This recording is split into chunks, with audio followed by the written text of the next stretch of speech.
5:30 a.m. at it bright and early again. I don't know why I just don't sleep in a little longer, but I just have this huge drive on. I just want to keep pushing. So this is Bonnie and Doug's house, and I'm just getting ready to leave here and now. Bike's all packed up, ready to hit the road, and I'm going to head off towards Maple Creek. I'm not really sure how far I'm going to go today. It's all going to depend on the winds. We got a nasty easterly wind today, so that's why I decided to hit the road nice and early, see if I could avoid some of these winds. And I think there's supposed to be some bad weather sort of moving in late afternoon, early evening, so I also wanted to bypass that. So already it's definitely a little windy, so it's not very favorable, but that's all right. I'm gonna keep going. So thank you very much to Bonnie and Doug for hosting me in your beautiful home. I had an awesome stay here last night. And just a quick small story. Leonard P.D. McDonald from back in Antigonish, he had been telling me about his brother-in-law who was cycling across Canada for his 4th time. Anyways, Leonard had sent me an email giving me updates of where his brother-in-law were at, and we were hoping to sort of connect at some point in our journeys. Anyways, posted my video last night of the guy in my video. Small world, Len comments on my video and my photo. That was actually his brother-in-law staying in the house. So anyways, he's currently asleep, and there's Bonnie right now. I must be being a little loud.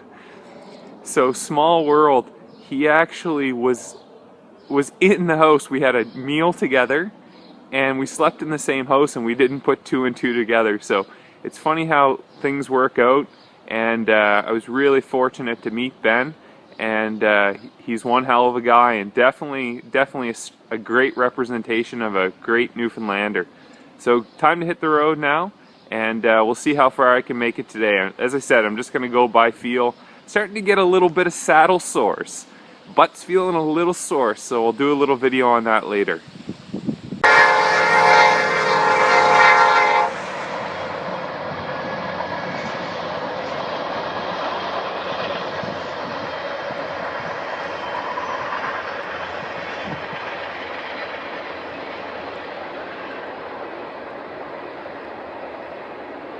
Oh wow, look what that sign says.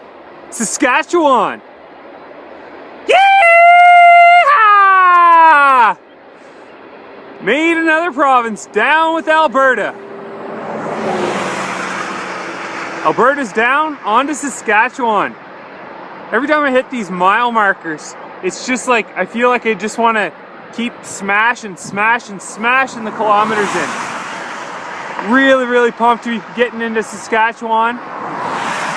Took me almost a week to get through BC. Alberta was 2 days and 3 hours. So Alberta, quick. It was a nice visit.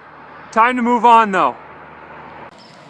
Okay, so I successfully made it into Maple Creek, and I was half thinking about going a little further today, but the winds are just terrible, so I did.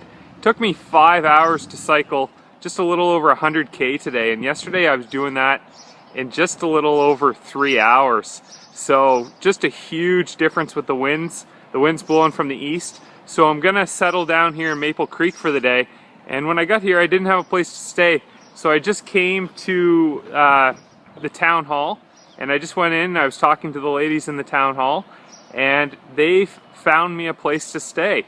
So I'm gonna go over and meet a man by the name of Captain Ed, and he's the head of the Salvation Army. And they said that he was probably gonna be able to help me out and give me a place to stay for the night. So once I go meet him, I'm gonna come back here for the day, the library, and the library opens at 1, and I'm gonna settle down and try to get some work done on my master's assignment. Okay, so I've successfully made it to the Salvation Army, and I've come across another Maritimer, and this is the man that I was told to meet up with. His name's Captain Ed. And Captain Ed, where are you from, Captain Ed? I'm actually from New Glasgow, Nova Scotia, originally. Wow, small world. I'm a Maritimer, landlocked in the prairies. And when I got to the town hall, they told me to come talk to you, and you'd probably be able to find me some accommodations for the evening. And what have you? What are you going to arrange for me? Well, I have arranged that we can put you up into a hotel for the night, and since you're some local potatoes.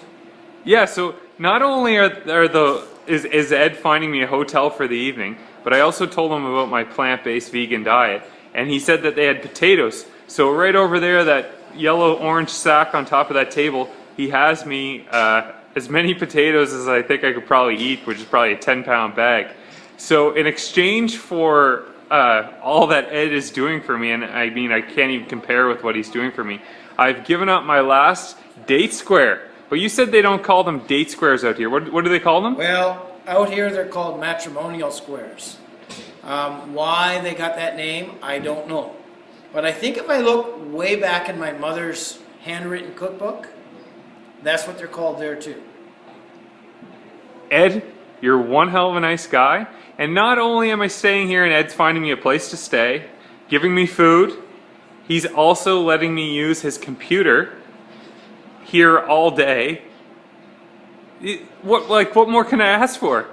Well, there's a reason for your cause. And I believe in physical fitness. I'm a cyclist myself, and so if I can help you along your journey, that's what it's about, helping each other. Absolutely. Tell me a little bit about the name of the Salvation Army. Salvation Army began as a Christian mission in 1865 in London, England. It was a volunteer organization started by the founder William Booth, which was a Methodist minister, and the people were not welcome in the upper to middle class churches. And so in 1885 there was an article coming out in the paper about this volunteer army, and the founder took his pen, struck out the word volunteer, and wrote in the word salvation. And so the Salvation Army has had that name since. We are now in 127 countries of the world. Wow. Serving in very practical ways, but also sharing the love of Jesus Christ. And that's what we began with. We haven't changed much. We're still doing the same thing. That's incredible. So Ed, from the bottom of my heart, I really thank you and appreciate what you're going to do for me here today. And I know my mom, my dad, and all my friends and family members back home really appreciate you taking care of a maritime boy trying to make his way back home. So thank you very much. You're welcome. Don't get lost. I won't. The man, the legend, Captain Ed. So right now I'm just hanging out at the Salvation Army, and I'm about to have my evening dinner, and the folks here at the Salvation Army have been busy all day setting up for a surprise party for Captain Ed. So he doesn't know anything about this surprise party, and they're gonna, me and Captain Ed are supposed to meet up at 7 o'clock here at the Salvation Army just to chit chat and catch up. We didn't really have too much time to chat earlier today, so we're just gonna get together, hang out, and when he shows up, this room's gonna be filled with hopefully close to 100 people. So they basically invited everyone from the town to come on out and celebrate this very special man's birthday.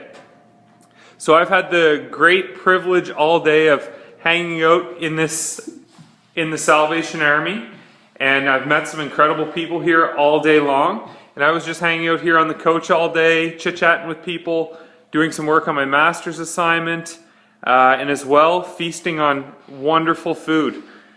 So they've given me full access to the kitchen. They've provided me with some potatoes tonight. They've also provided me with free accommodations at the hotel just down the road, which is just mind-blowing. So the hospitality I'm getting, once again, top-notch. So this is what I'm having for dinner this evening. Another feast of potatoes provided by Captain Ed, the man whose birthday we'll be celebrating here shortly. So I'm going to eat these potatoes, and then I'm going to zip over to my hotel, get showered, get cleaned up, and come back here to meet Captain Ed at 7 o'clock. So this man right here, happy birthday, and thank you so much for making my trip to Maple Creek a blast.